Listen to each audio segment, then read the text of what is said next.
esprit gentleman moo la fi andi parce que bi ngay débuter sa carrière ñëpp dañu ne doo mbër parce que matoo mbër li ñu waxoon Yékini li ñu waxoon Modou Lo loolu la ñu waxoon ci yow mais nga nekk un jeune engagé am jom am fulla ànd ak ñi nga war a àndal ba tey moo la ak andi au sommet nga bëre ak barki démb le roi des arènes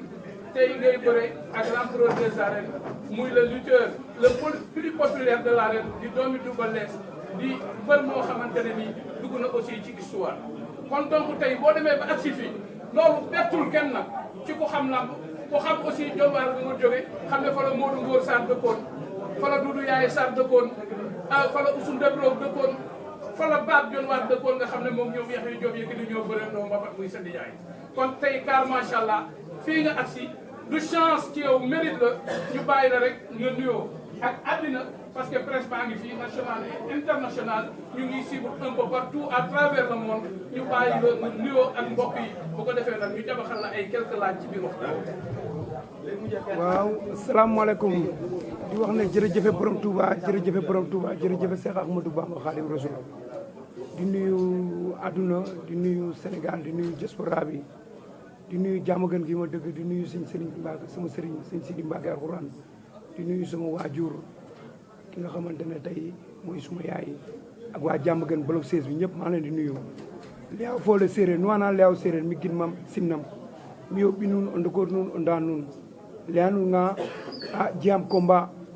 fa maak koy combat fane andonanga te ref combat e séeréer i mafra faye andonanga te ref Omar Sao i nu siktam teen nu ndamtam teen anga pariyam no combat fane i leyanunga combat fane a geenwa i nu sikten a paax di nuyu sumay supporter aussi samay supporter maa ngi leen nuyu di leen bëggee di leen wax ne sama combat man ak Omar Sakho taxaw na waaw yéen ñëpp ngeen préparé ko waaw jàppale ko jaajëf. jërëjëf Siteu merci xam naa gars yi du ñàkk peut-être ay quelques journalistes am ci ay quelques laaj je ne sais pas mais man li ma bëggoon njëkk a laaj rek mooy gis nañ nga jóge ci Lac 2 gis nañ nga jóge ci ki nga xamante ne nii mooy Modou Lo mais nag tey nag nga dugg ci ki nga xamante ne nii mooy daj dëpp gi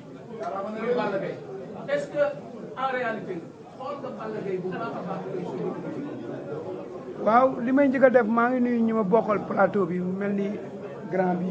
ñuy wax Seydou ak ki ñuy wax mooy Baye sama waay ak sama père Max samay saaf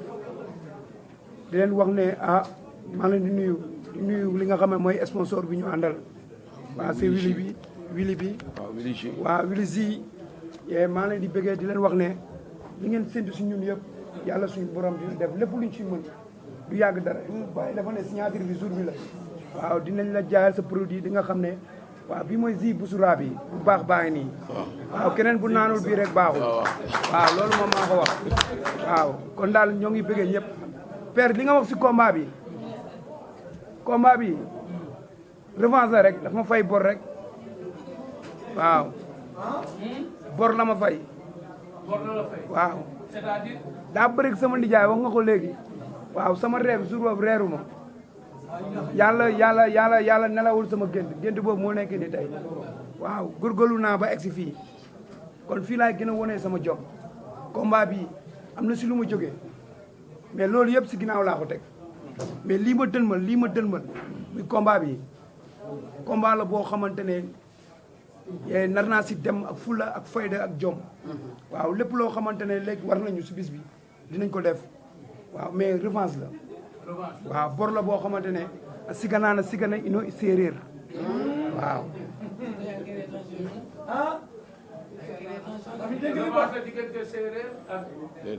li ma wax jaar naa si de waxuma la diggante séeréer de laa ma le nga revanche a refa dama naama damano ten to ana dak naamo ten waaw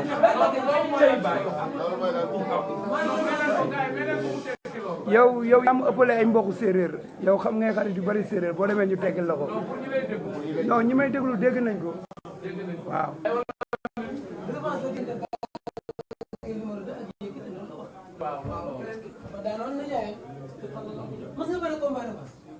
Kamal c'est la première fois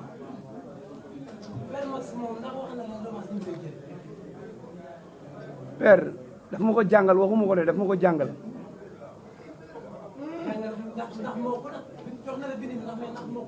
xam nga wax daa jooy ñu ne ko looy jooy mu ne dafa am ku ma wax te waruma wax mu jooyaat ñu ne ko looy jooy mu ne dañ maa wax fu ma warul waxee mais kii dafa mat du bàyyi moo ko taxawal nañ xam lépp dëgg la kuy wut lu nooy na nga dem feneen bii du yooyu gëm nga ni la ñëw di Géejawaay ngay jàkkaarloo. Lamine li ma wax duma ci waxaat nee naa la bii du yooyu dama ni na keneen ñëwaat gëm nga ni la ñëw di Géejawaay ngay jàkkaarloo wala gaynde gu màgget ngay jàkkaarloo. màgget amu ci. bii du yooyu na keneen ñëwaat ki ñëw kay doon sax. mais si kat yaa ngi daje daanaka. loolu nga ma laaj nangul nañ ko. waaw sa ndaanaanu boobu la yow busuraa bi lay dajal busuraa bi nag bu ñuul bi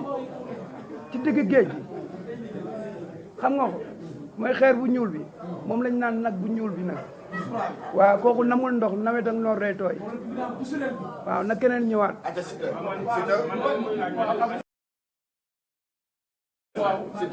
bi passé sa combat ak Modou Lo da nga ni Modou Lo maa la mën fuuf bi lan ngay waxaat Balla Gaye ak looy teg sa loxo supporter mi waaxun fuuf ak Balla Gaye waaw mi waaxun fuuf Balla Gaye waaw yemale ko fi. na keneen dugal waaw non nañ xaar dañu présenté wu rek. non nañ xaar. présentation la. père may leen ko rek père non acca may leen ko rek acca waaye naa acca. Siteu da nga bëri ak Modou Lo le 24 novembre pare ci combat bi toog ci plateau waxal sa bopp ne da nga bëgg bëri ak Balla Gaye. non warul wax. ci Balla Gaye 2 wala loo yaakaar ne war nga maanaam combat bi nga jëlee ko sa bopp loo gis ci Balla Gaye ba jàpp ne war nga mën a am ci juum daal. mbir mu mag rek ma war a bëri. déggoo père lu muy wax ma ne déggoo père lu mu wax nee na kum yooyu rek waaw mais nee naa ko bii du yooyu kii maa ko mun fuuf loolu ngeen bëggoon a dégg si olof waaw dégg ngeen ko waaw Balla Gaye 2 benn combat benn pandam ak moom mooy le seul fait boo xam ne amagul nul ndax jàpp nga ne le 20 juillet maanaam li nga am ci Lac 2 am ko ci Modou Lo muy ay victoire par avertissement war na mën a am ci te diggante ak Balla Gaye. waaw xam nga yàggatul Baye signature bi kañ la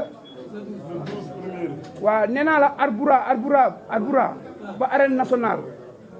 bu ñu tegoon wili ma naan bii du naan benn lépp maa koy naan waaw loolu laay tëjee di nuyu ñëpp di bëggee ñëpp di leen bëggee di leen jox rendez-vous jour ba jaajëf